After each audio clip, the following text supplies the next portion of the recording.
Hello, and welcome back to Culture Central.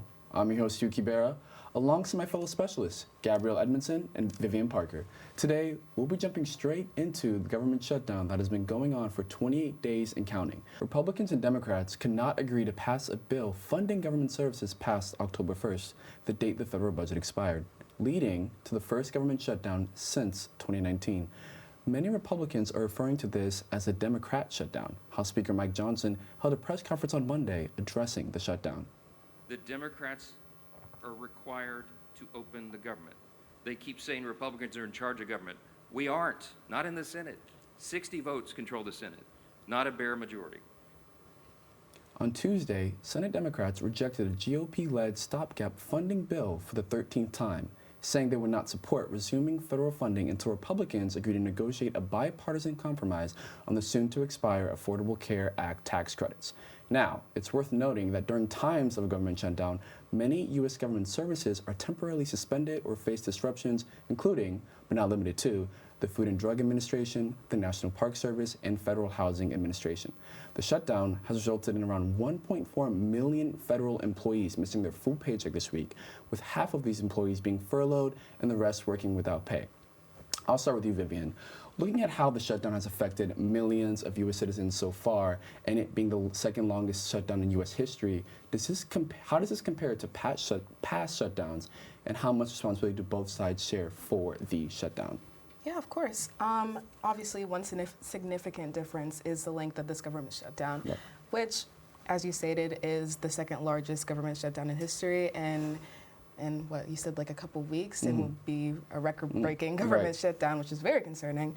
I think one notable difference with this government shutdown is that American citizens right now are living in really unprecedented times.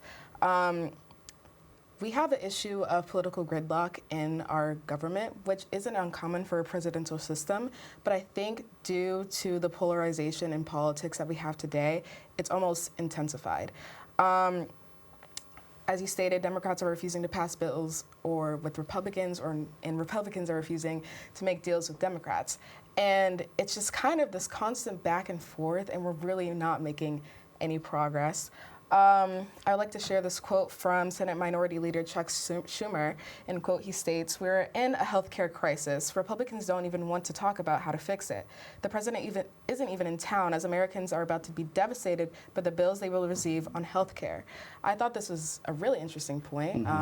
Yesterday, I did read an article that President Trump did just come back from his trip in Asia, China specifically, and he was talking about tariff deals regarding, I think, soybeans, the selling of soybeans in China, which, interesting topic, but currently we have 730,000 Americans, federal workers, without pay. Right. We have hundreds of federal workers waiting in food bank lines, food pantries, because we do not have the money to support them. And right now, I think as American citizens, we really need to focus on kind of coming together of a moment of unity to work to fix the problem that nobody is getting paid. Right. And yeah, I think that's the most significant difference that I see with this specific government shutdown. Yeah, of course. What about you, Gabrielle? So I think it's really important to know the fact that no matter how this goes, there will be tension. Right. So we're looking currently at the fact that because of this shutdown, no one's getting paid. That means everyone, including those who still have to work, which are being furloughed. It puts pressure on not only those people, but their families. A lot of people who go into the government are seen as being, the people who are secured, but right now we're seeing that they're not being. So I think it's important to notice the tensions of that, but also the fact that this question of whether the act gets passed or not, it's a question of what will happen when it comes to having healthcare or not. Right. It's really important for people to be able to have it. The question is, if this doesn't pass, what will happen? What are the alternatives for it? During the campaign election for current President Trump, he stated, quote, "I have concepts of a plan," end quote, in terms of the question of what happens if we take away what's considered to be called Obamacare. So we're currently having tensions within both of those. Yeah, and it's interesting because the shutdown shows no sign of ending anytime soon, with President Trump currently in Asia for international meetings, something that Democrat Virginia Senator Mark Warner was quite critical of, saying, quote, It's virtually impossible to get the shutdown resolved because no Republican will do anything without Donald Trump's blessing, end quote. President Trump made a statement earlier in the month on October 14th that the ongoing government shutdown is an opportunity to end, quote, Democrat programs that we want to close up or we never wanted to happen, end quote. And that these programs are, quote, never going to come back in many cases, unquote. As we look toward a new month of the shutdown continuing, there's a pileup of deadlines that will disrupt more federal programs, including the Supplemental Nutrition Assistant Program running out of money on November 1st and the Essential Air Service on pace to run out of funding this weekend.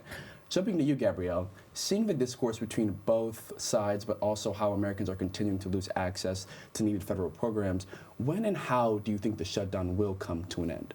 Well, I think either way, the way it goes, whether the Affordable Care Act continues or not, it's going to be tense.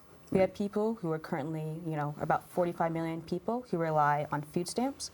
Currently, that's being questioned. There are estimates of, taxes for insurance to be, increasing. So I think either way, it will end with a lot of tension. It's a question of how are we going to support the public. But we're currently having a controversy on exactly how we'll continue that.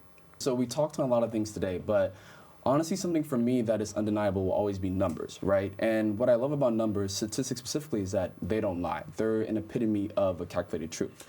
So in recent news, Americans who got their health insurance under the Affordable Care Act are starting to learn what the new prices would be if the tax credits are allowed to expire at the end of this year. Early 2026 rate notices are already going out in over a dozen states, and the numbers are honestly staggering, right? A family of 4 in Maine earning about $130,000 a year would pay up to $16,000 more per year for coverage. And if you're thinking, family of 4, they make good money, they can cover that, then a 60-year-old couple making $85,000 would see an increase of almost $24,000 in Kentucky. These are all things to consider when viewing updates across the government shutdown. Exactly. Millions of Americans who rely on government programs will continue to be affected until the shutdown is lifted. Negotiations in Washington remain at a standstill, with either side seeming closer to resolution. But we'll keep following the latest developments and bring you updates as soon as possible. That's all we have time for today. I'm Hugh Kibera for Coach Central, and thank you for tuning in and be on the lookout for more great content.